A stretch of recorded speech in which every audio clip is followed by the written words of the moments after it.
we might have found, or they might have found, a new director for the upcoming James Bond movie that doesn't have a writer or a script yet. But the reports is that they cast Aaron Taylor Johnson. That wasn't like confirmed by the studio, but it was heavily reported on. And now the director is possibly going to be Damien Chazelle, who I know from Whiplash, and you said they directed a few other things. So they La La Land, First Man with Ryan Gosling, and most recently Babylon with Margot Robbie and Brad Pitt. Okay, I mean it's a very interesting pick because I do think he's a great director. I actually wrote 10 Cloverfield Lane, which is like the best Cloverfield movie in my opinion. I haven't seen it, but that's what I've heard as well. But like funny enough, I just saw, like, I went into the 10th anniversary last night and watched Whiplash in theaters. Oh, nice. And I mean, like, it genuinely is like a top 10 movie of mine. It's incredible. I think it's almost, if not a perfect movie. And his directing is incredible. You gotta see La La Land. Yeah, I've heard that one's incredible as well. So I do need to see that. But I think what stands out to me from like all of those movies that we just mentioned is that like none of them are incredibly action heavy. You know, it's just like really captivating stories. Yeah. And really good directing surrounding them, sure. But like James Bond is a lot of action. And to have a director who's not experienced in that is an interesting pick. Well, but here's the thing: you only become experienced in an action movie once you start doing an action movie. Nobody comes out. But to start with James Bond is a crazy start. But it doesn't even matter because you're gonna have, like, as a director, you're gonna have people who are experienced in action movies say, "This is what we need to do. We'll work with you on like how to implement it and pull it off." Sure. And even just when you look at the cinematography, the directing and the way that he has his cinematographers pull off scenes in something like Whiplash, in something like La La Land. La La Land's extremely choreographed, by the way. Like a lot of like great camera work.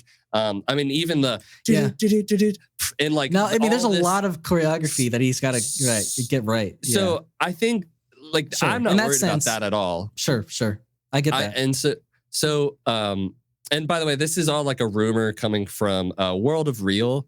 And so he's still apparently he's still setting up like one movie, but he might also be dipping into another. And they think that since he met with Barbara Broccoli, who's in the Broccoli family's in charge of James Bond, maybe what a name, Barbara Broccoli, right? BB, and he might be possibly directing. There's also the connection that his cinematographer, Linus Sandgren, was the DP on No Time to Die.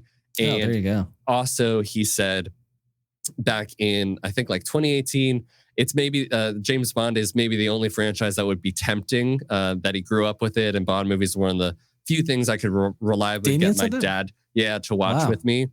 Because he said, like every other franchise, like I have no interest in doing anything else. That's exciting then. I mean, that could really mean something for sure. And although I've not seen Babylon or First Man yet, which I've heard, I've heard really good things about Babylon. I haven't heard great things about First Man. But I've heard the opposite. Really? Okay. Yeah. Interesting. So, but just with Whiplash and La La Land alone, I mean, I think it would be something like somebody like him in charge of Bond and what he could pull off with like camera work and choreography and the amount of like emotion that he was able to get out of those first two movies and just like the momentum that like builds with all of those movies and like the dialogue. Like I think it would be really great for James Bond to have like a fresh, like kind of exciting director take it on.